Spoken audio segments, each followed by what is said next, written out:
que é a lição. Quem lê, atenda. Quem lê, atenda. Jesus, Mateus, capítulo 24, versículo 15.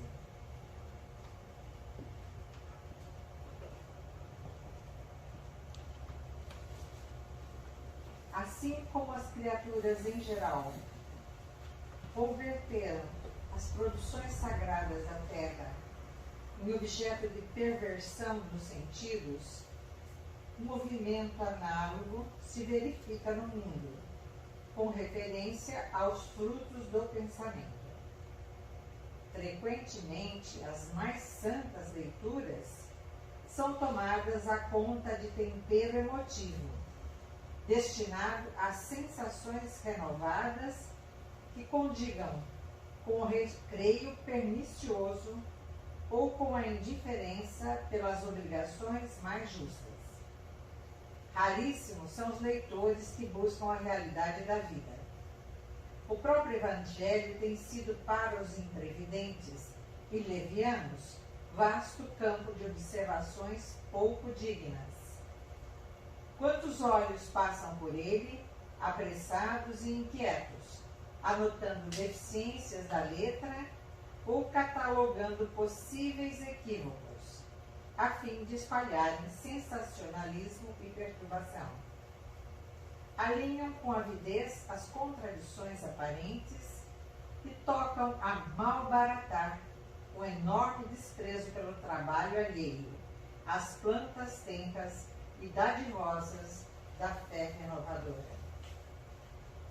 A recomendação de Jesus, no entanto, é infinitamente expressiva. É razoável que a leitura do homem ignorante e animalizado represente conjunto de ignominiosas brincadeiras, mas o espírito de religiosidade precisa penetrar a leitura séria, com real atitude de elevação. O problema do discípulo do Evangelho não é o de ler para alcançar novidades emotivas ou conhecer a Escritura para transformá-la em arena de esgrima intelectual, mas o de ler para atender a Deus, cumprindo-lhe a divina vontade.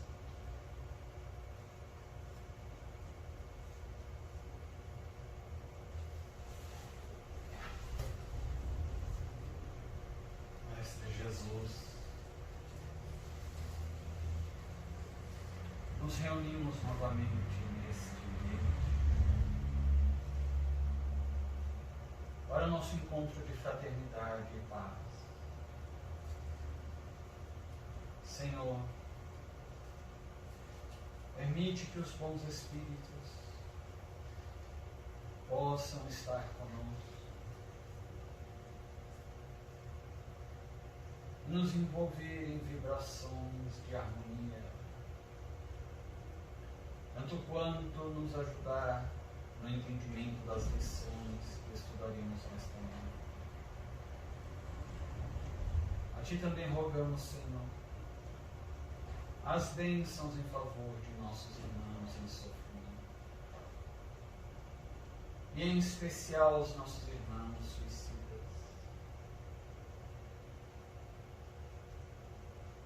para que possam, onde estiverem, receber as nossas preces e as Tuas bênçãos, de modo que, favorecidos com o Teu amor, possam sentir-se encorajados à própria renovação. Senhor Jesus, agradecemos por todo o amor que nos dedicas,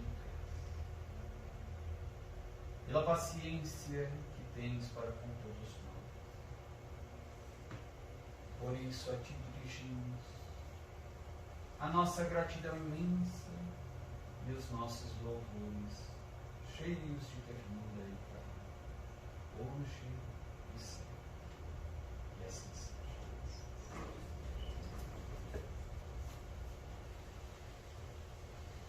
Você apaga a gente.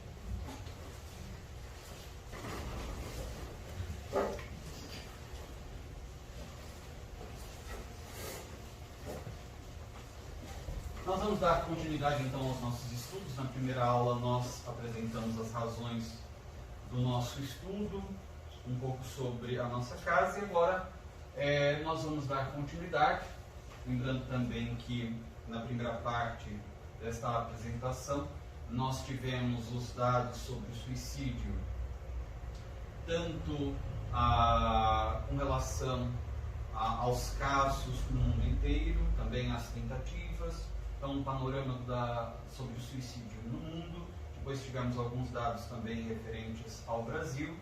Apresentamos também as questões da política de prevenção ao suicídio que temos do governo federal, com as unidades de atendimento públicas, né? E depois tínhamos iniciado então a apresentação do Centro de Valorização da Vida, o CVV. Então nós vamos dar continuidade a essas informações. O CVV, Centro de Valorização da Vida, fundado em São Paulo em 1962, é uma associação sem fins lucrativos, filantrópica, reconhecida como de utilidade pública federal desde 1973, presta serviço voluntário e gratuito de apoio emocional e prevenção do suicídio para todas as pessoas que querem e precisam conversar sob total sigilo e anonimato.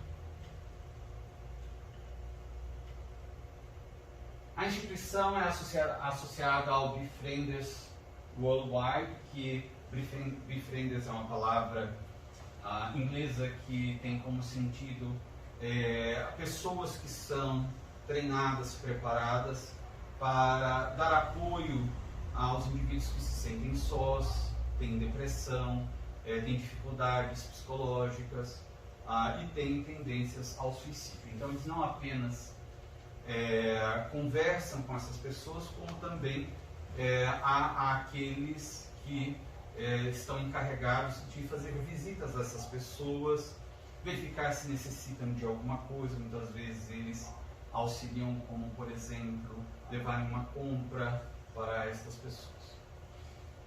Então, o CVV é associado a esta associação que congrega entidades congêneres de todo o mundo, ou seja, que fazem esses serviços semelhantes ao CVV. E participou o CVV da força-tarefa que elaborou a Política Nacional de Prevenção ao Suicídio do Ministério da Saúde, com quem mantém desde 2015 um termo de cooperação para a implantação de uma linha gratuita nacional de prevenção do suicídio. Então, nós vimos que já conseguiram essa linha nacional. A linha 188 começou a funcionar primeiramente no Rio Grande do Sul e em setembro de 2017 iniciou sua expansão para todo o Brasil. Foi concluída em 30 de junho de 2018 com a integração de todos os estados. Então qualquer pessoa que queira entrar em contato com o CVV pode fazer a ligação pelo 188, que é uma ligação gratuita, funciona 24 horas por dia sem custo de ligação. Pessoalmente também pode ocorrer contato com o CVV nos mais de 120 postos de atendimento, ou pelo site www.cvv.org.br, por chat ou por e-mail. Estes canais são realizados mais de 3 milhões de atendimentos anuais por aproximadamente 4 mil voluntários, localizados em 24 estados e mais do Distrito Federal. Além dos atendimentos, o CVV desenvolve em todo o país outras atividades relacionadas a apoio emocional, com ações abertas à comunidade que estimulam o autoconhecimento e melhor convivência em grupo e consigo mesmo. A instituição também mantém também o Hospital Francisca Júlia, que atende pessoas com transtornos mentais e dependência química em São José dos Campos, São Paulo. Essas informações todas foram extraídas do próprio site do CVV. Aqui é um vídeo que nós apresentamos de campanha, também extraído este vídeo do YouTube do canal do CVV.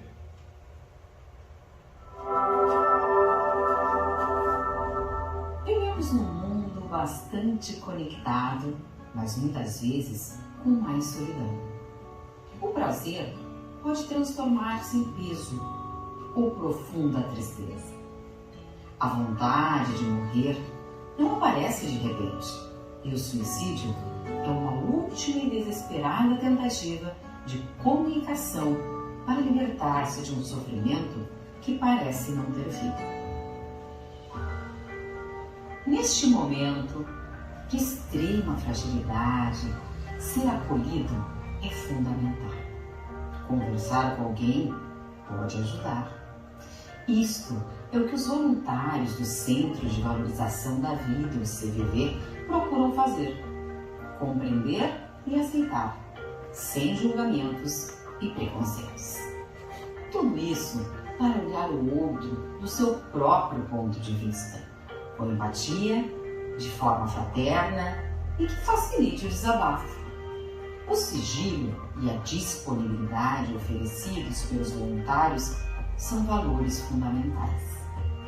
O voluntário do CVV é uma pessoa comum, que compreende que somos todos iguais e que busca melhorar o autoconhecimento para se colocar cada vez mais aberto para entender a dor do outro. O voluntário sabe que a única coisa que o diferencia naquele momento de quem busca ajuda é apenas a circunstância da vida. Assim como as pessoas, o CVV nunca está pronto. Está em constante movimento a caminho do aprimoramento contínuo e precisa de você a ajudar a quem precisa.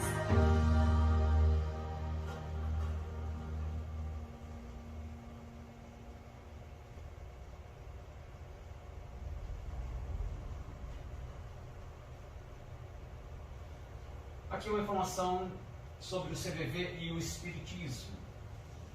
Embora o CVV não tenha nenhum vínculo religioso, seu surgimento deu-se por iniciativa de 3 jovens espíritas idealistas da cidade de São Paulo. Entre eles, Jacques André Conchon, que à época de sua fundação, ou seja, a fundação do CVV, em 1962, contava 20 anos de idade. O CVV foi fundado primeiramente na cidade de São Paulo, tendo como modelo o trabalho da instituição de caridade Samaritanos, sediada em Londres e criada pelo pastor Charles Vará, a qual atende por telefone pessoas que passam por sofrimento emocional e que notabilizou-se principalmente pelo trabalho de prevenção ao suicídio. Segundo declaração da médium Ivone Pereira, que é a médium que psicografou o livro Memórias de um Suicida, em entrevista que ela concedeu em 17 de julho de 1979, a ideia de Jacques Conchon de criar um trabalho de ajuda aos que estivessem pensando em suicídio surgiu após a sua leitura do livro Memórias de um Suicida.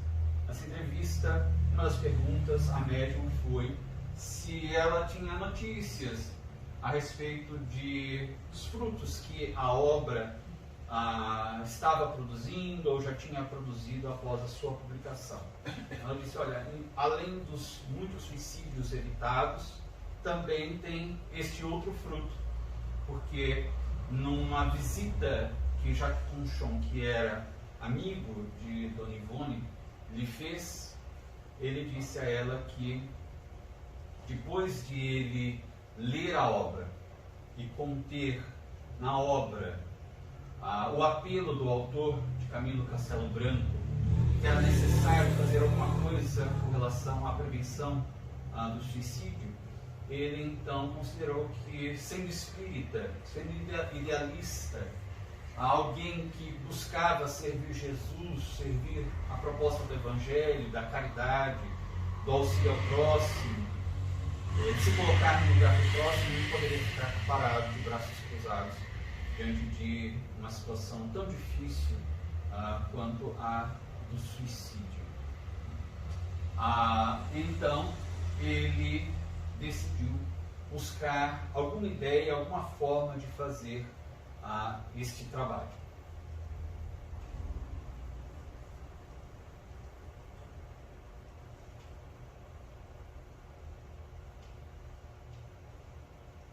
Aí está a resposta que Dona Ivone deu à pergunta que lhe foi feita.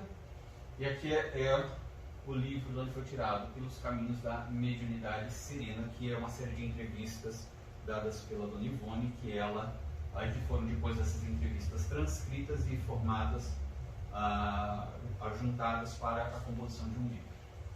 Então ela diz, sim, e uma dessas obras é o Centro de Valorização da Vida. Esse movimento é mundial, mas ainda não havia no Brasil. Como o nosso confrade de São Paulo, que era da Federação Espírita do Estado de São Paulo, criou essa instituição influenciada pelo Memórias de um Suicida, por causa do apelo que o livro faz para que os homens criem algo para evitar o suicídio. Não fazer nada e depois ficar confortando o suicida também não é um trabalho completo. Então ele criou esse movimento. Hoje há até hospitais, que nós já vimos a menção sobre este hospital. E aqui no Rio está em funcionamento uma filial desta obra de São Paulo. Tem plantão noite e dia. São verdadeiros abnegados esses espíritas que passam a noite lá. É uma coisa muito disciplinada. Ele se propõe a receber o apelo da pessoa que está sofrendo. Hoje os voluntários podem realizar o trabalho de maneira mais cômoda, porque podem realizar esse trabalho dentro dos seus próprios lares, com os equipamentos, com a tecnologia já disponível nos dias de hoje. Lembrando que boa parte ainda de voluntários do CVV continua sendo de espíritas.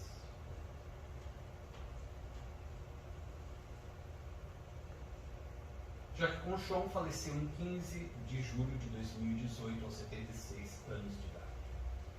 E ele menciona em várias palestras que ele deu dentro do próprio CVV, isso também está em vídeos que podem ser vistos no YouTube. Ele dizia que depois que ele leu a obra Memórias de um Suicida, que ele teve, portanto, este apelo íntimo, despertado pelo apelo do próprio autor espiritual Camilo Castelo Branco, ele pensando no que poderia fazer num dia, numa tarde, na Federação Espírita do Estado de São Paulo. Ele estava com mais aqueles dois amigos, e de repente alguém lhe tinha enviado um envelope. Dentro ele abriu, havia um artigo de jornal. O artigo de jornal falava exatamente sobre o trabalho daquela instituição Samaritanos, sediada na Inglaterra, daquele religioso. Então ele considerou que era uma resposta da espiritualidade ao seu apelo, às suas preces que pediam para que ele fosse orientado no sentido de ter algum direcionamento para criar algum trabalho de prevenção ao suicídio no Brasil. Então, assim foi o surgimento do CVV. Aqui nós colocamos informações de qualidade. Por quê? A gente vai ver dois vídeos, na verdade, de um grande psiquiatra brasileiro da cidade de Campinas, Neuri Botega, e ele diz que nós já temos, de certa forma, uma boa conscientização a respeito do problema do suicídio aqui em nosso país. Ele lembra, inclusive, que mundialmente há um dia dedicado à consciência a respeito desse problema do suicídio. Mas que no Brasil esse dia foi transformado num mês inteiro, que é o mês de setembro, o Setembro Amarelo, para a conscientização das pessoas.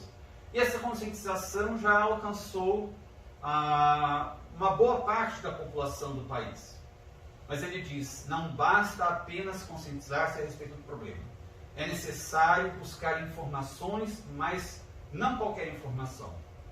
Ele diz que há muita informação, digamos, pela metade, informação que não é tão precisa, informação que na verdade é desinformação, que mais prejudica o trabalho daqueles que estão vinculados a essa problemática, para o auxílio daqueles que buscam ou intentam ou idealizam o suicídio. Além disso, é necessário buscar informações. Já estamos com a população relativamente conscientizada, mas é necessário agora que essa população tenha informações para lidar com o problema e buscar ajudar dentro das suas possibilidades. Mas para isso são necessárias informações de qualidade. Então por isso que nós aqui recorremos a esse psiquiatra, que é um dos maiores especialistas em suicídio no Brasil. E aqui deixamos claro que não estamos fazendo nenhuma propaganda desse especialista, desse psiquiatra, como médico particular, enfim. É apenas um referencial, não apenas aqui para o nosso singelo estudo, mas também para todos os especialistas e pesquisadores desta área. Ele é um referencial no Brasil e no mundo. Por isso, recorremos às informações que ele pode nos oferecer. Dr. Neuri Botega, uma das maiores referências brasileiras nos estudos da prevenção do suicídio, médico, psiquiatra, professor e pesquisador, atua na área clínica, além de ministrar cursos e palestras e prestar consultoria sobre saúde mental. Suas áreas de interesse estão na interface, ou seja, na conexão entre a psiquiatria e outras especialidades médicas, os transtornos afetivos e a prevenção do comportamento suicida. Nome de referência na área: Dr. Botega trabalha no Departamento de Psicologia Médica e Psiquiatria da Faculdade de Ciências Médicas da Universidade Estadual de Campinas, Unicamp.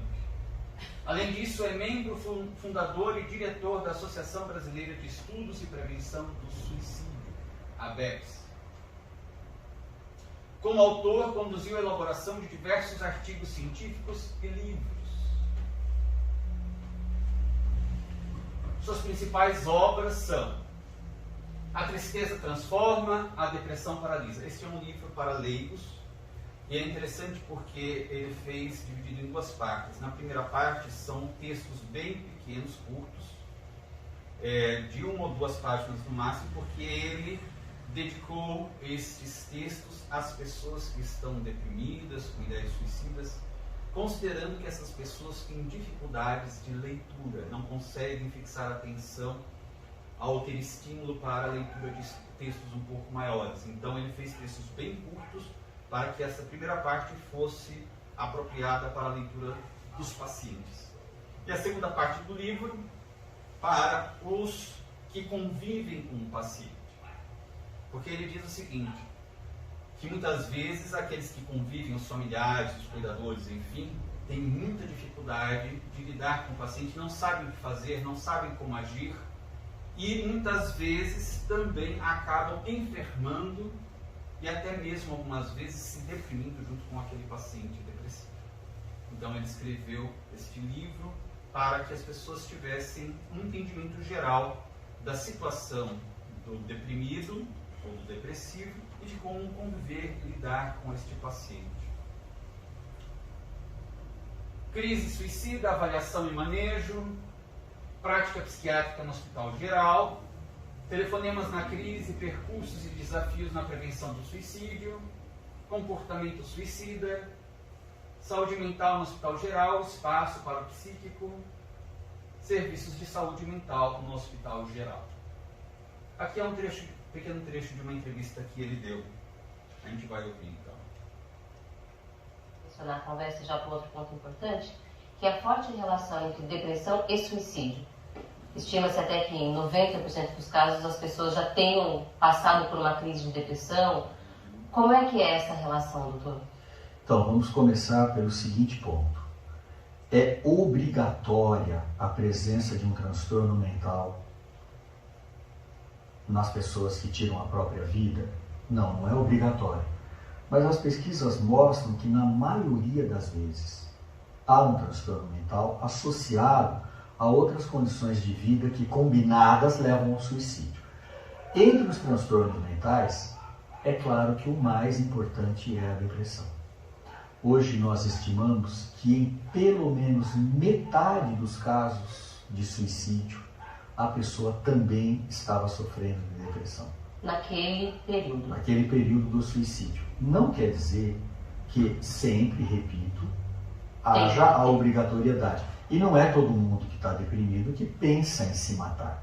Mas não há dúvida que a associação entre depressão e eventual suicídio é muito forte e inegável.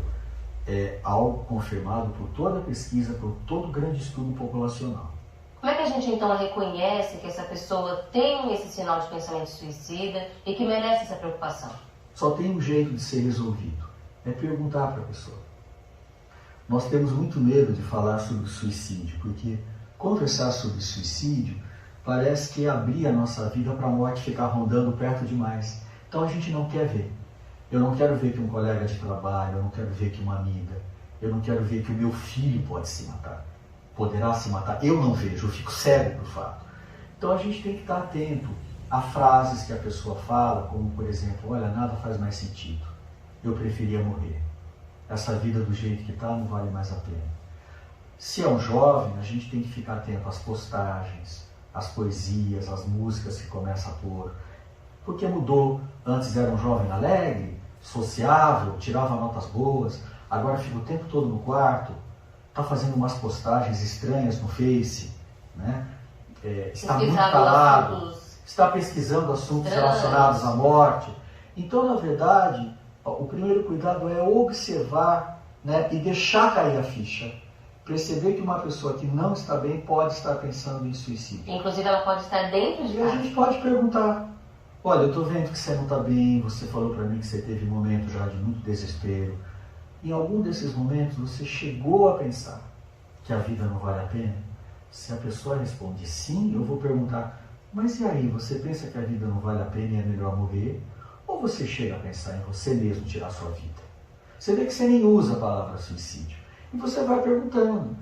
E a cada sim que você ouvir, você precisa conversar mais e deixar a pessoa falar. E o importante, quando ela começar a falar, deixe-a falar. Escute, porque a nossa tendência é apaziguar. É logo dizer, Camila, não pensa nisso, você é jovem, você é tão bonito, você tem uma vida pela frente. Você já pensou teu pai, tua mãe, seus filhos. Ou seja, eu fico falando um monte de coisa para tentar rapidamente te convencer a não se matar. E o que mais ajuda é eu te ouvir falar sobre os teus pensamentos. Porque talvez enquanto você conversa comigo sobre o suicídio, você vai encontrando ao longo da conversa uma maneira de se vincular a mim, uma maneira outra de resolver os seus problemas, sem ser tirando a própria vida. Pode ajudar a pessoa, inclusive, a concluir que não é o suicídio que ela quer parar de sofrer. Sim, não dá para dizer que a mágica vai ocorrer naquele momento, mas você vai se vincular, ela vai conversar mais uma, mais duas vezes, vocês vão pensar juntos, você vai dar um apoio para ela pensar e procurar outras soluções. Porque às vezes o que a pessoa quer não é exatamente morrer, ela quer interromper um sofrimento que ela não aguenta mais, que ela sente que vai ser para sempre na vida dela. O senhor já trabalhou com esse tema numa época em que simplesmente não se falava dele. E hoje nós estamos num período em que se fala bastante. Mas não necessariamente significa que nós estamos bem informados sobre o assunto. A gente fala. O que é que a gente precisa realmente saber hoje sobre suicídio? Camila, legal essa sua pergunta, porque de fato, há 25 anos ninguém falava sobre isso e hoje nós estamos falando mais. Tem o Setembro Amarelo, as TVs se abriram para o assunto, os jornais... Nas mídias até, as notícias que antes eram escondidas pela mídia, agora são divulgadas. As redes sociais virtuais também noticiam um suicídio que ocorreu no meio da selva do país. Então, nós ficamos sabendo mais. E está sendo capa até de revista juvenil, a temática, né? Então, é muito importante a sociedade estar consciente de que o problema existe, mas é importante a gente pensar que depois da conscientização tem que vir uma nova fase, que a gente chama de capacitação. Como que eu ajudo uma pessoa? Quais os recursos? Nós temos serviços de saúde, a rede de serviços de saúde mental do SUS é boa, é suficiente, consegue acolher com rapidez e eficiência? Por quê? Se eu não tiver o que fazer com uma pessoa que está pensando em se matar, eu vou continuar a ter medo de fazer a pergunta. Você está pensando em se matar? Porque se eu ouvir um sim, eu não tiver a competência para te ajudar e não tenho para onde te mandar, qual é a conclusão? É melhor não fazer a pergunta? Melhor não saber. Porque aí eu não me angustio. Então é essa barreira que a gente tem que ultrapassar. A sociedade já está se conscientizando, o problema existe. Como enfrentar o problema? Nas escolas, nas unidades básicas, na formação do agente de saúde, na formação do médico de família, ministros religiosos, forças policiais, bombeiros. Nós temos que fazer uma grande rede. Uma andorinha só não faz verão. Uma pessoa isoladamente é muito frágil. É uma situação de muito risco. Tentar sozinha impedir que alguém se mate. Nós temos sempre que ter um grupo de pessoas muito bem alinhadas, dispostas a ajudar uma pessoa que está passando por um momento muito difícil. Quando você faz estudos populacionais com milhares de pessoas, o que a gente observa? o risco de uma pessoa que já tentou suicídio acabar um dia se matando é maior do que do que quem nunca tentou. Perfeito. Por que será? Bom, porque essa pessoa vai continuar a reunir uma série de características que levam ao suicídio. E porque também, uma segunda razão, ela já passou por aquele caminho. Ela já passou daquela porteira. Então, já há uma dessensibilização ao ato de se matar. Porque para uma pessoa chegar ao suicídio, ela não tem apenas que pensar em morte. Ela tem que querer se matar. E sentir que é competente para se matar. Então é por isso que quem já tentou o suicídio, e quase morreu, mas não morreu, acaba tendo um risco maior de tentar novamente. É um caminho que ela já percorreu. Um caminho já trilhado, um caminho já conhecido. Não assusta tanto como da primeira vez. Um outro mito que por muito tempo se disse é de que quem fala muito não comete. E a gente já tem escutado recentemente com mais atenção de que muitas vezes a pessoa fala porque ela está avisando que está pensando nisso. A gente tem que dar atenção para essas frases, esses sinais, doutor? A gente tem que dar muita atenção.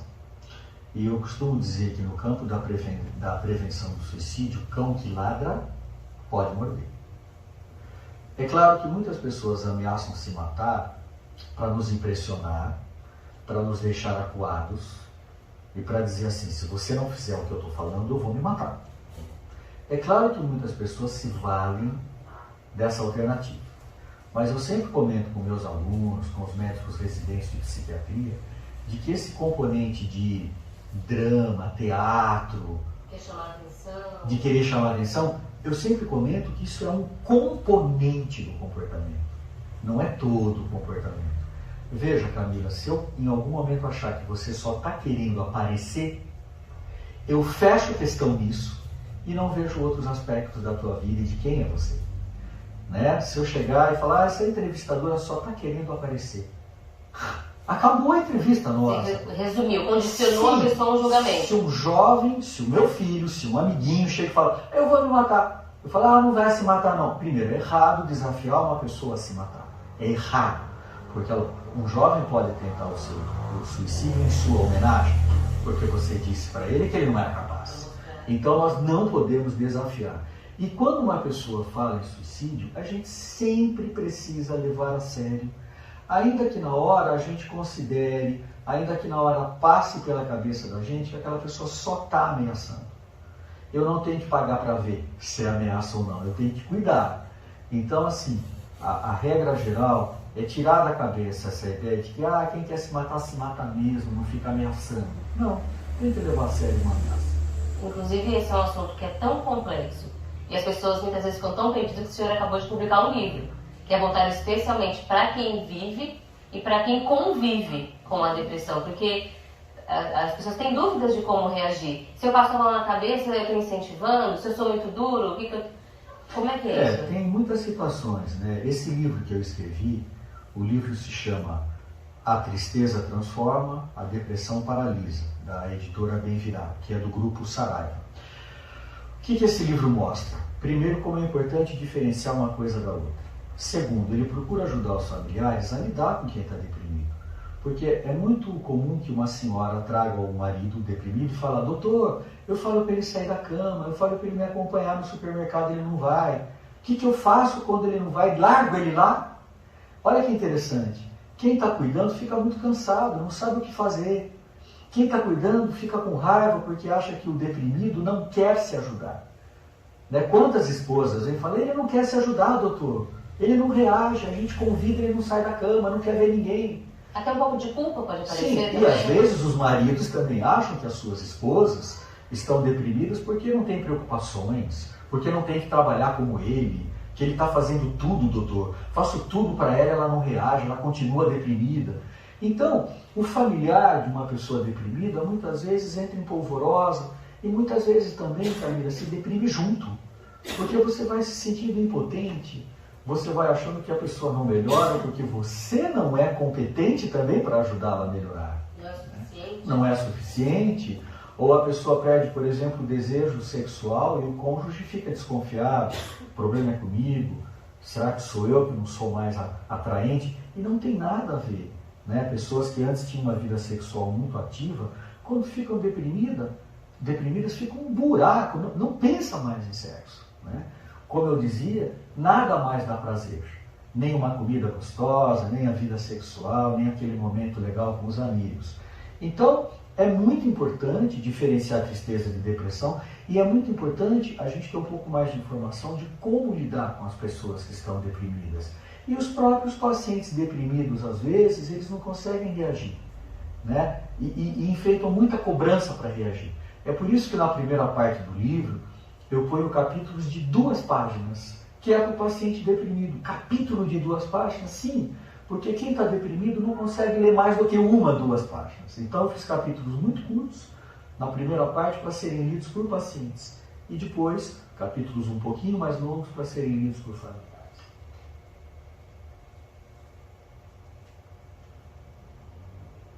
Então aqui é do canal da Legião da Boa Vontade, está nesse vídeo Depressão e Prevenção ao Suicídio, está no YouTube. E essa aqui é uma outra recomendação do Dr. Neuri Botega, está no Instagram dele. Em relação à prevenção de suicídio, lembre da regrinha do ROC, R-O-C. Repare no risco. R de repare no risco. A pessoa que está ao seu lado pode estar diferente, mudou o comportamento, está pensando em suicídio. Repare no risco e pergunte. Ode, ouça com atenção, sem julgar, sem dar conselho, sem se apavorar, só de ouvir você já ajuda. Ode, ouvir sem dar conselhos, com calma, sem julgar. E a letra C, muito importante, conduza essa pessoa até um profissional de saúde mental, porque se ela estiver muito mal, emocionalmente, ela nem vai ter essa energia, essa perseverança para buscar, fazer o tratamento, tomar o remédio, etc. Está bem? Meu abraço para vocês.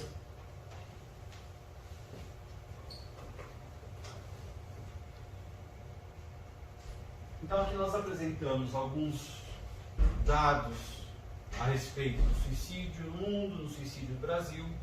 Nós apresentamos também uma instituição que se dedica à prevenção do suicídio, nesse trabalho de auxílio às pessoas, ouvindo as pessoas. A gente viu que o Dr. Neuri Botega menciona ouvir é importantíssimo, né, para aquele que está com depressão, sobretudo com pensamentos suicidas. Então nós tivemos aí a apresentação de alguns dados sobre o CVV e, por fim, algumas informações, orientações de um dos maiores especialistas no tema, né, suicídio do Brasil.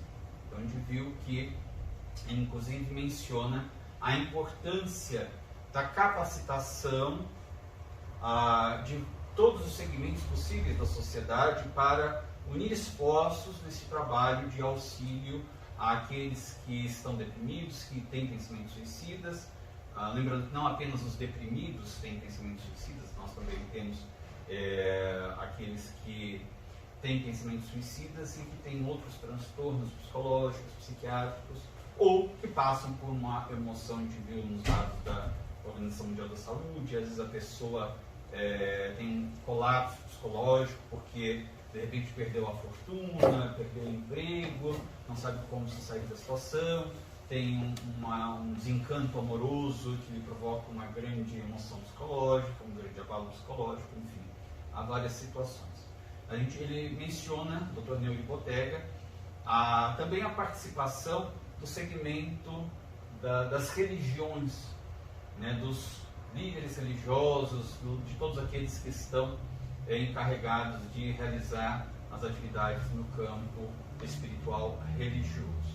E nesse sentido nós temos na doutrina espírita uma grande contribuição a fazer. Então, pensando na obra Memórias de um Suicida, que vai trazer tantas informações para a gente a respeito do suicídio, as consequências do suicídio, e pensando também na proposta, no apelo do autor espiritual Camilo Castelo Branco, que todo mundo pode e deve fazer alguma coisa para auxiliar nesse trabalho de prevenção do suicídio. Então, nada melhor do que nós iniciarmos o nosso estudo desta obra com pelo menos algumas informações, um panorama a respeito do problema do suicídio no mundo e em nosso país, de como também a gente poderia auxiliar.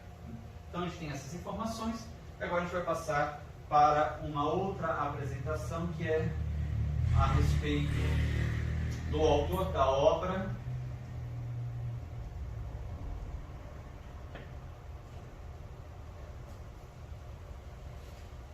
a médium e a obra em si. Daquela primeira parte, alguém tem alguma pergunta, alguma dúvida, algum comentário a fazer? Não? Podemos passar então? Então, Memórias de um Suicida, o autor, a médium e a obra.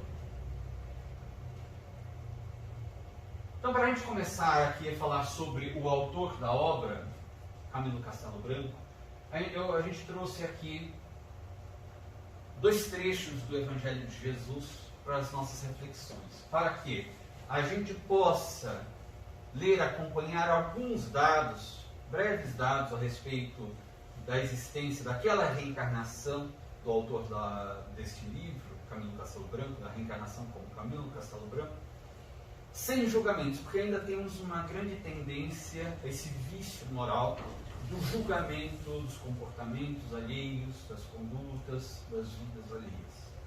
Então, daí, aqui a gente apresenta, antes de iniciarmos, digamos, este breve estudo sobre a vida de Camilo Castelo Branco, não julgar. Além de não julgar, compadecer-se das fraquezas alheias, porque lembrando também, nós somos espíritos ainda bastante atrasados, habitantes de um mundo de provas e expiações, naturalmente que somos espíritos em início de evolução. Se fôssemos espíritos muito adiantados, elevados, já não seríamos habitantes terráqueos. Então, compadecer-se, fazer ao próximo aquilo que gostaríamos que nos fizesse, a proposta de Jesus, e não fazer ao próximo também aquilo que não gostaríamos que nos fizesse. E amai-vos uns aos outros, sejam todas as colocações de Jesus nesse sentido do amor, da compaixão. E auxiliar se nós tivermos condições. Aquele que dentre vós está sem pecado, seja o primeiro que atire pedra contra ela. É a frase de Jesus, que está no Evangelho de João, capítulo 8, versículo 7. E aqui nós temos esta imagem de Jesus escrevendo na areia, no chão, e a mulher, surpreendida em adultério, caída aqui no chão. E atrás nós temos os que estavam lá prontos para apedrejá-la.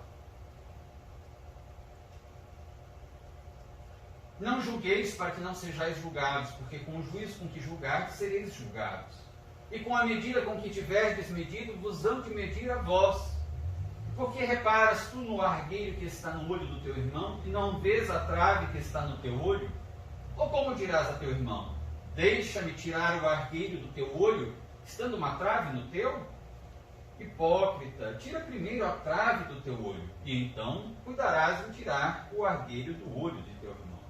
Jesus, isso está no Evangelho de Mateus, capítulo 7, versículos 1 a 5.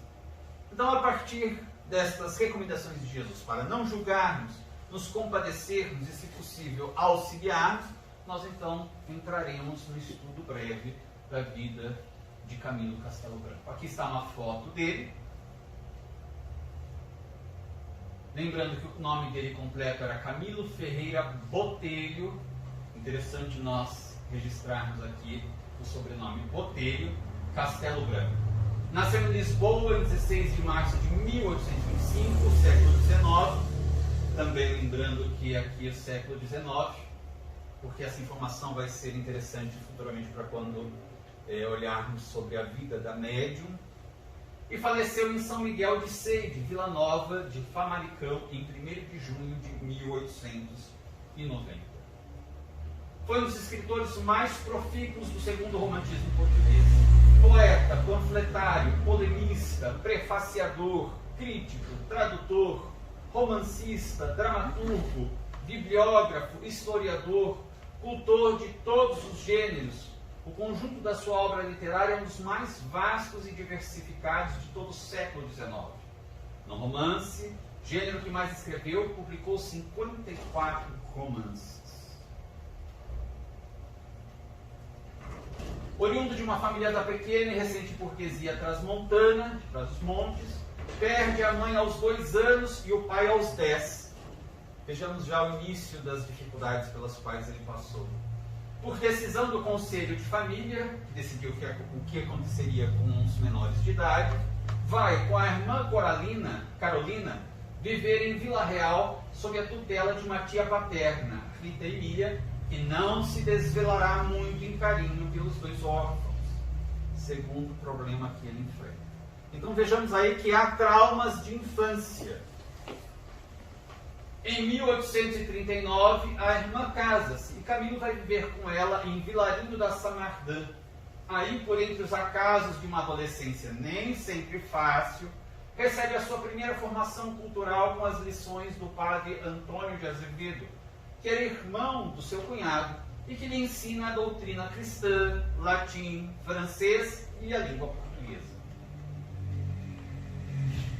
No ano de 1841, com 16 anos, Camilo casa-se com Joaquina Pereira da França, camponesa da aldeia de Friume, onde temporariamente ele exerceu as funções de secretário e escrevente. Depressa, porém, a abandonaria. Com ela teve uma filha. A esposa adolescente, abandonada, faleceu em 1847, portanto 6 anos depois que ele havia se casado com ela, embora ela já estava abandonada. Poucos meses mais tarde, em 1848, a filha, com 6 anos de idade, também faleceu. Então nós vemos mais um elemento difícil da vida de Camilo Castelão. A sua volubilidade não tardaria em substituí-la numa longa cadeia de amores que o levará sucessivamente aos braços de Patrícia Emília, que dele teve também uma filha, Bernardina Amélia, de Isabel Cândida Mourão, religiosa do convento da Ave Maria, e por fim aos de Ana Plácido, a mulher fatal de sua vida, que já era casada em realidade.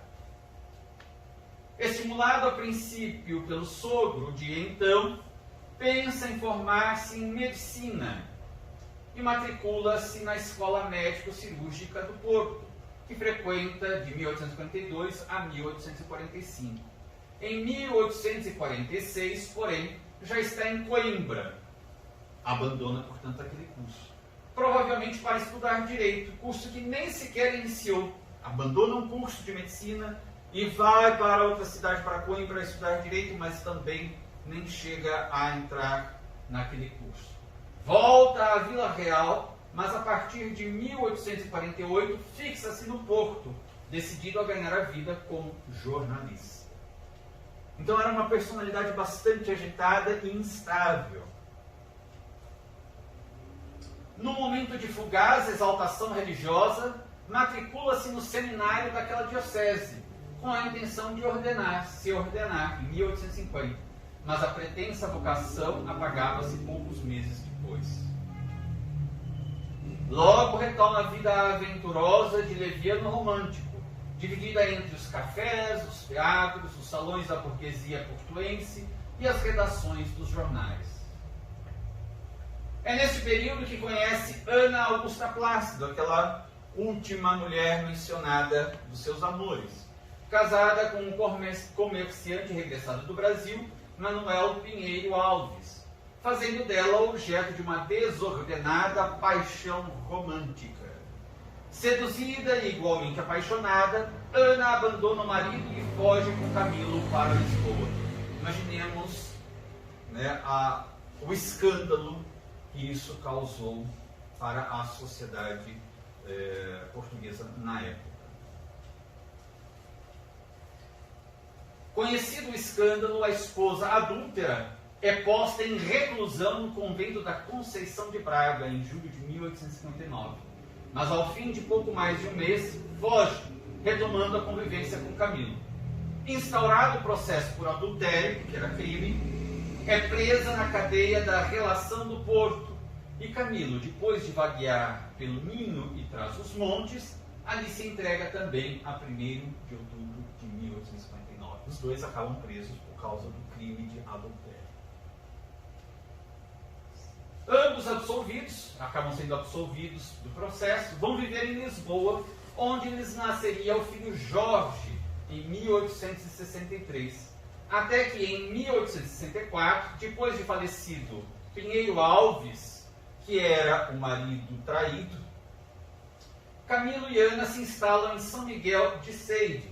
Aqui temos o grande casarão, que existe até hoje. Ele acabou tendo problemas, teve de ser quase que inteiro restaurado, mas existe ainda e se tornou o Museu de Camilo Castelo Branco, o Museu Camiliano. Então eles, após a morte daquele marido traído, Camilo e Ana se instalam em São Miguel de Seide, na casa que pertencerá ao falecido marido adulterado, que passara por herança a Manuel Plácido, seu pretenso filho, mas que, ao que tudo leva a crer, era em realidade filho de Camilo. Ou seja, aquele senhor traído falece, a casa que ele tinha o patrimônio vai para o filho que se achava ser dele e da esposa adúltera, mas, segundo mais tarde se concluiu, aquele filho na verdade também era um filho, entre aspas, bastardo, que seria filho de Camilo Castelo Branco. Isso é o que se diz. Alguns informes biográficos de Camilo dizem que um de seus amigos mais próximos chegou a perguntar a ele se realmente era filho dele, e ele disse que não. Então, aqui temos essa dúvida histórica, que também não é de relevância, mas apenas parte da biografia oficial de Camilo Castelo Branco, para mostrar que, além de tudo, ele ainda enfrentou mais esta polêmica, este escândalo na sua vida. Em 1864, a sua prole aumenta com o nascimento do filho Nuno. Com uma família a sustentar e sem outros recursos além do seu trabalho, Camilo faz da pena, ou seja, da atividade da escrita de textos literários, o ganha-pão único, numa ansiosa e febril necessidade de escrever para viver. Assim lhe vão decorrer os últimos 25 anos de vida, numa casa triste, cercada de paisagem triste. A gente viu a quantidade de livros, de romances que ele publicou, exatamente por causa dessa necessidade de ganhar dinheiro para sustentar a família já numerosa.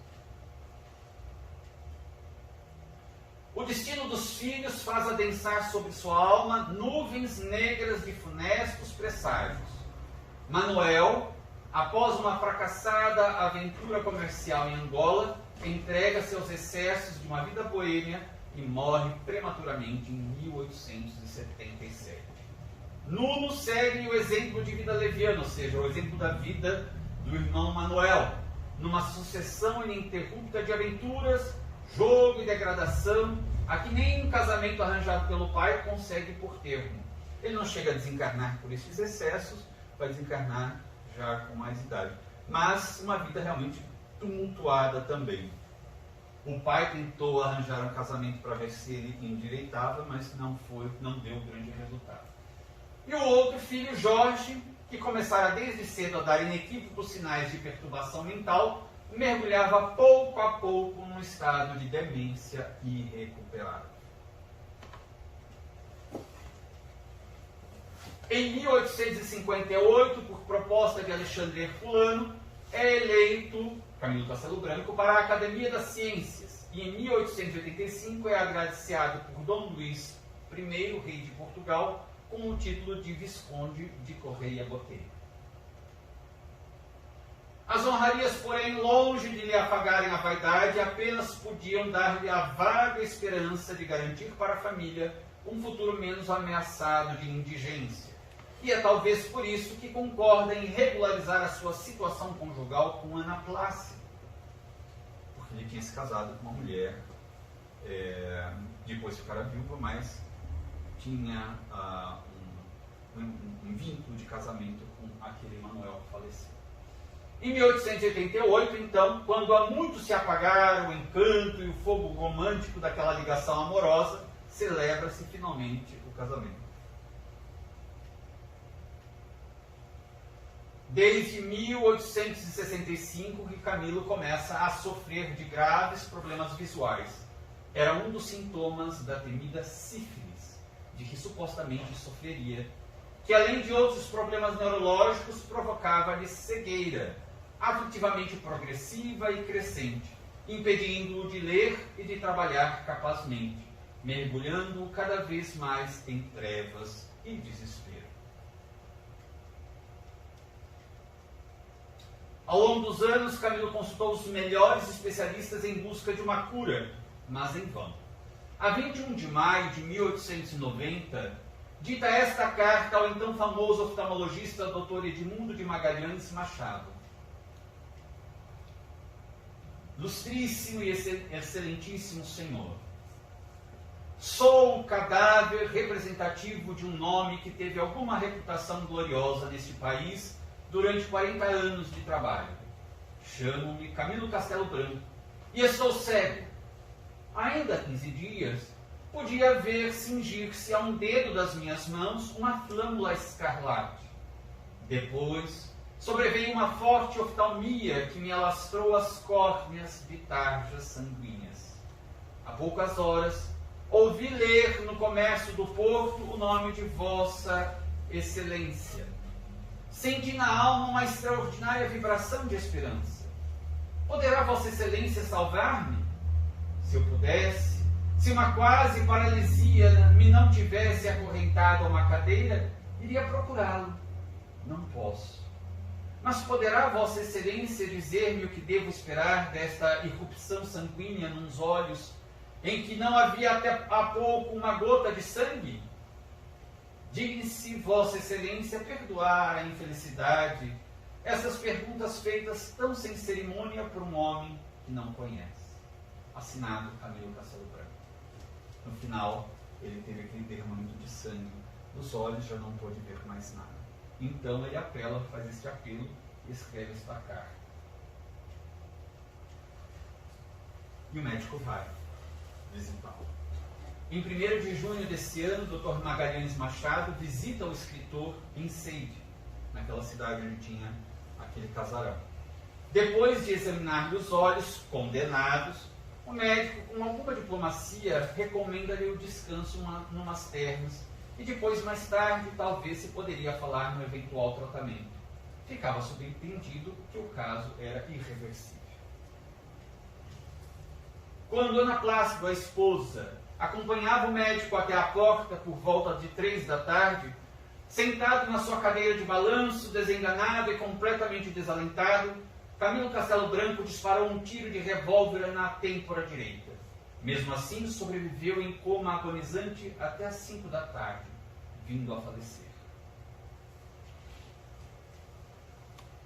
Camilo foi sepultado 3 dias mais tarde no jazigo de um amigo, no cemitério da Venerável Irmandade de Nossa Senhora da Lapa, no Porto, como era seu desejo.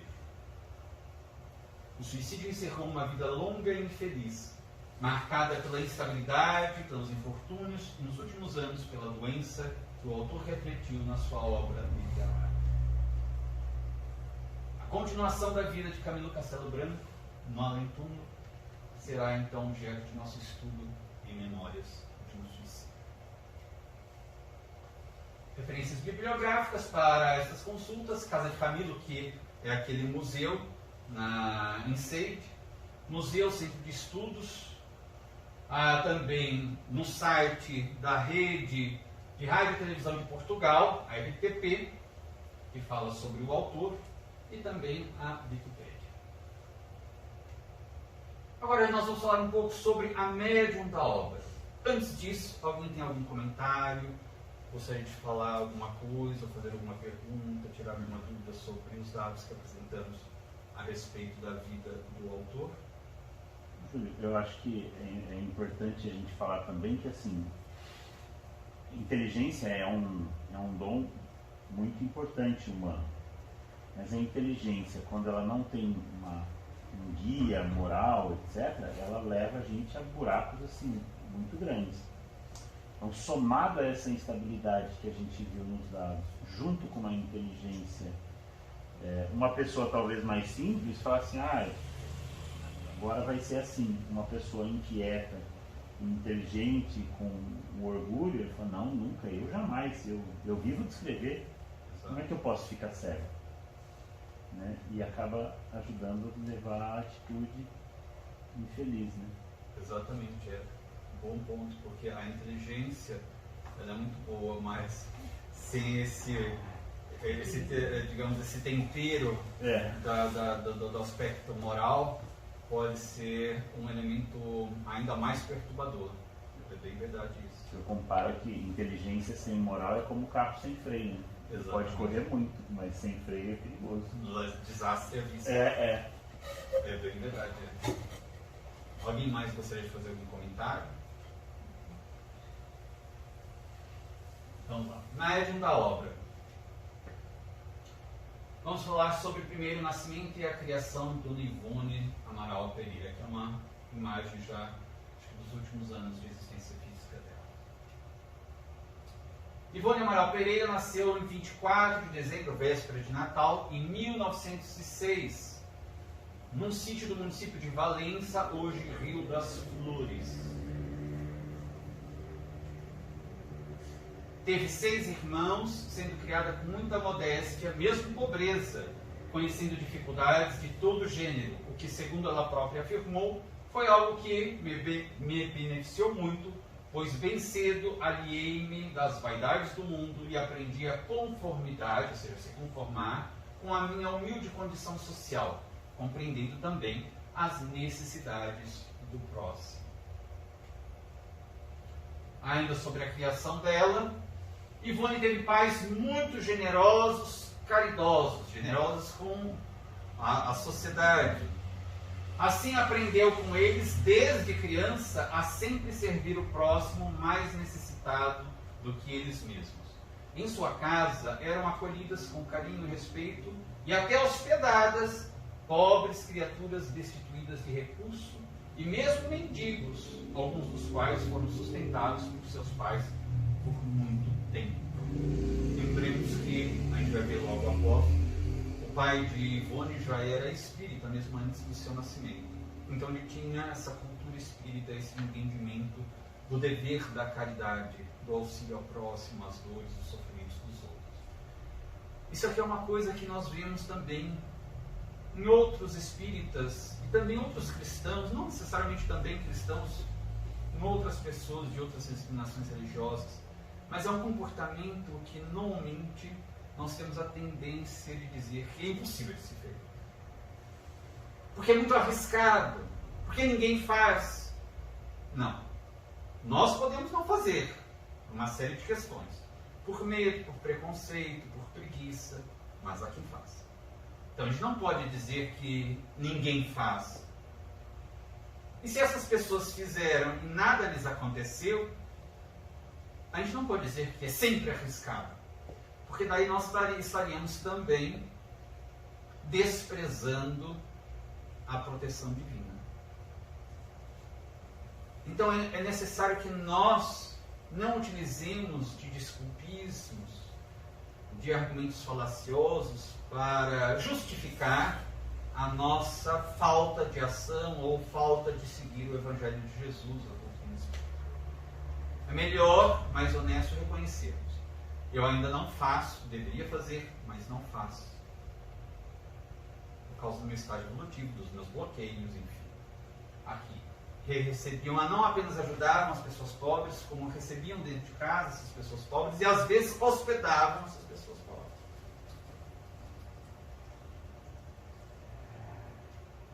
Então ela teve uma boa base, dentro de casa também, de como deveria ser o comportamento cristão. Até os 10 anos de idade, viveu principalmente sob os cuidados de sua avó paterna, em vista das anormalidades experimentadas em sua infância, com as reminiscências de sua existência passada, as quais não lhe permitiram viver na casa de seus pais, em razão de sua mãe, rodeada de outros filhos, não dispor de possibilidades para atender aos seus incomodativos, complexos conflitos trazidos de outras existências. Era uma pessoa, uma criança que tinha realmente muitos problemas em virtude dos traumas perispirituais e psicológicos sofridos em decorrência, sobretudo do suicídio que ela cometera na reencarnação anterior à reencarnação como Ivone do Amaral Pereira. E porque ela tinha lembranças muito claras desse passado, inclusive ela via os espíritos, e mesmo o espírito que tinha sido seu pai na última reencarnação, ou seja, na reencarnação anterior à reencarnação como Ivone, ela entrava em grande conflito. E quando seu pai, por exemplo, biológico desta última reencarnação, lhe chamava a atenção, ela rebatia aquela admoestação dizendo ao pai: mas você não deve chamar a atenção, porque você não tem autoridade sobre mim. Você não é meu pai. O meu pai eu vejo, ele está sempre aqui. Ela se referia ao espírito Charles, que depois tornara-se um de seus orientadores espirituais, ao lado do Dr. Bezerra de Menezes, e escrevera por ela, por sua mediunidade, alguns livros, alguns dos romances mediúnicos de sua lavra. Então, eram muito cheios de conflitos a sua personalidade, porque ela tinha sido muito rica na reencarnação imediatamente anterior. Ela ficava reclamando por que não chegava a carruagem dela para o passeio da tarde. E essas memórias a perturbavam. Então, gerava tanta perturbação na casa que ela acabou sendo mandada para morar com a avó paterna até os 10 anos de idade. A partir dos 10 anos de idade, voltou a morar com os pais e viveu em várias localidades do estado de Minas Gerais, onde ocorreu praticamente toda a sua criação.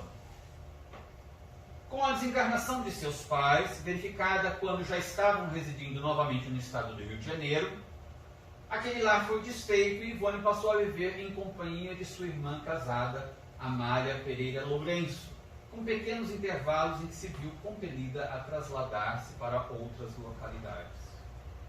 Vejam que ela também teve uma infância de mudar de cidade para cidade e depois, com a desencarnação dos pais também, isto continuou a ocorrer com ela.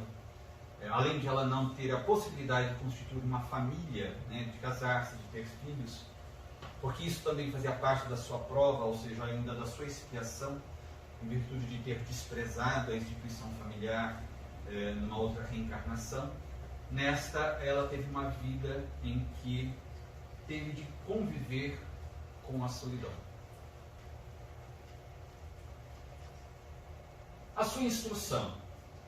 Ivone cursou apenas o primário. Muitas pessoas dizem que ela era professora, etc., mas ela nunca fez o curso para se tornar professora. Ela cursou naquela época, era até o 4º ano primário. Foi a instrução, o nível de instrução que ela recebeu oficialmente. Cursou apenas o primário, fato que lhe constituiu grande provação. Isso, segundo ela própria disse, demorou para que ela se conformasse com esta situação. Durante a juventude da médium, seu pai, funcionário público, não tinha condições financeiras para fornecer nem mesmo um curso normal, que era de formação de professores do ensino elementar, a um filho. Inclusive porque as escolas eram raras no interior do Brasil e muitas vezes era necessário enviar o filho para estudar em outra cidade, porque ele não tinha condições de fazer. Assim, não foi possível a ela aproveitar a sua vocação inata para o magistério e a literatura.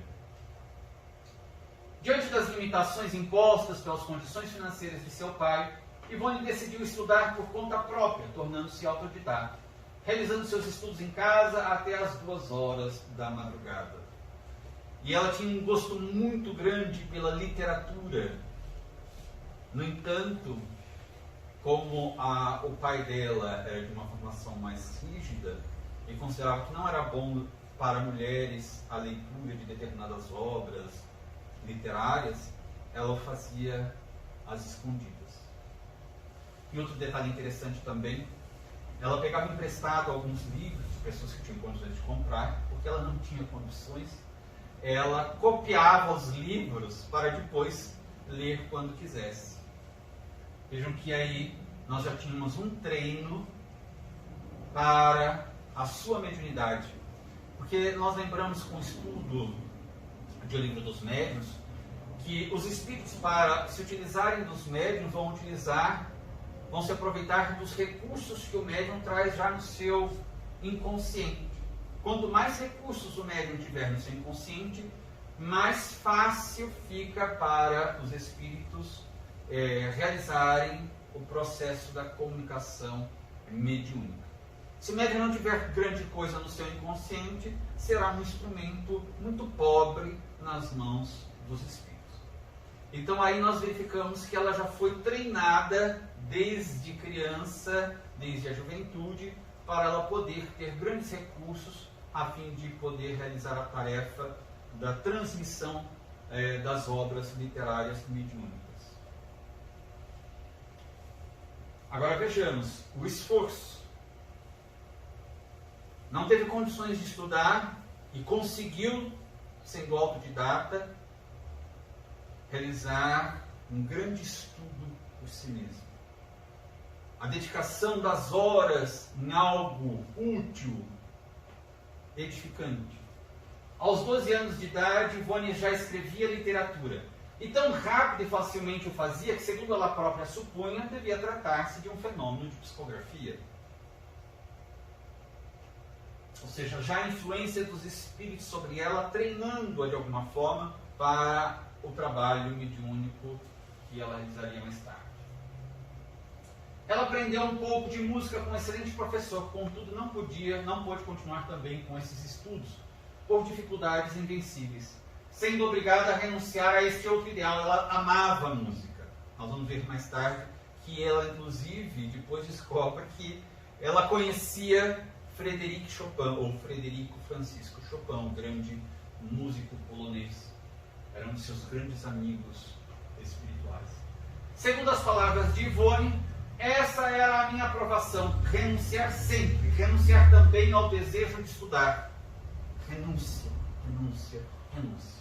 Jesus disse: quem quiser vir após mim, que cada qual negue a si mesmo, renuncie a si mesmo, tome a sua própria cruz e siga-me. Renúncia. Não esperemos aqueles que estamos desejosos de servir a Jesus, ou que já estamos no serviço ao Cristo, não esperemos nada além de uma vida de renúncias. Se queremos seguir o Mestre, verdadeiramente. Há quem finja seguir Jesus, mas quem quer seguir Jesus e segue-o, convive com a renúncia. Ele próprio disse que seria assim. Quem não aceita a renúncia pode cansar de dizer que está seguindo Jesus, mas não está. Está por outros caminhos, mas não o de seguir o Mestre. Conquanto não tenha podido seguir com os seus estudos, Ivone tinha muitas habilidades em prendas domésticas, bordados, costuras, pintura, flores, crochês, rendas e outros. E ela utiliza isso porque em determinado período da vida dela, em que ela não está morando com a irmã, ela vai morar numa casa que era muito próxima a uma favela. Ali ela passa alguns anos. E ela então passou a ensinar gratuitamente a muitas moças e mulheres, né, senhoras daquela favela, essas prendas domésticas.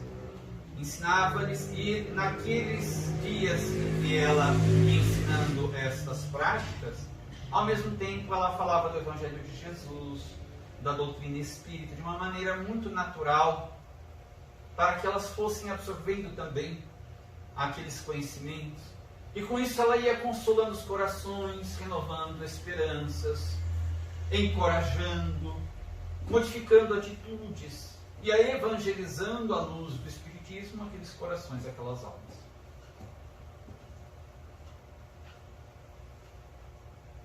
A sua educação dentro do lar foi no modelo patriarcal, severa, afastada da sociedade, sem viver no mundo, aplicada de preferência ao trabalho mental, fato que, conforme ela mesma afirmou, se por um lado favoreceu-me mais tarde o recolhimento necessário à tarefa mediúnica, por outro prejudicou-me, pois tornei-me excessivamente tímida, triste, dificultando-me a luta pela vida quando, ao perder meus pais, necessitei trabalhar para viver numa cidade como a do Rio de Janeiro. Depois de algumas tentativas de trabalho, diante dessa dificuldade de adaptação aos ambientes agitados, Ivone decidiu trabalhar em sua casa por conta própria. Vemos então muitas dificuldades na vida dessa médium também, preparando-a para a tarefa, ao tempo que ela também ia resgatando as dívidas do passado, bastante tumultuado. Instrução religiosa. Ivone nasceu em lar espírita e, portanto, sempre teve a fé espírita. Seu pai tornou-se espírita, embora não militante, desde antes do seu nascimento. Curioso fato é que, poucos dias após o nascimento de Ivone, seu pai perguntou irreverentemente a um médium que conhecia: pergunta aos espíritos quem foi essa menina em outra existência. O médium concentrou-se e respondeu após alguns minutos: ela teve uma existência em que foi camponesa na Bélgica. Seu passado foi tumultuoso. As informações seriam mais tarde confirmadas pelos guias de Ivone por suas próprias recordações, inclusive constantes de um dos livros romances que por ela psicografados. Seu pai fazia já naquele tempo reuniões de estudos doutrinários com os filhos semanalmente, o que solidificou o espiritismo em toda a prole.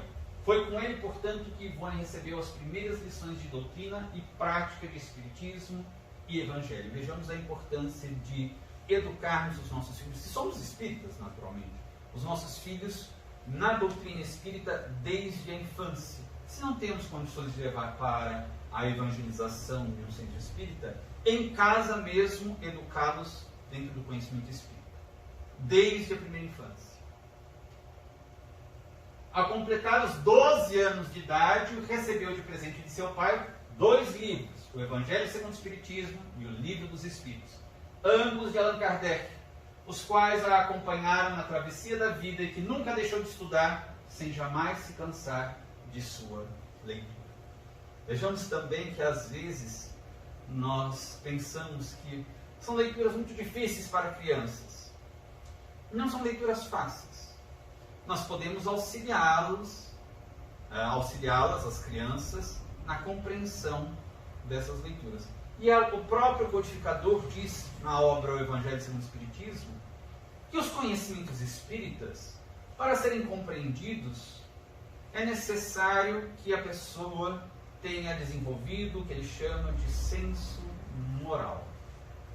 E ele diz: é bem comum vermos jovens, algumas crianças compreenderem os preceitos espíritas enquanto adultos não compreendem. Pessoas iletradas compreenderem enquanto pessoas cultas e eruditas não compreendem. Ele diz: por quê? É porque para compreender as verdades espirituais não basta o intelecto desenvolvido ou cultura da terra.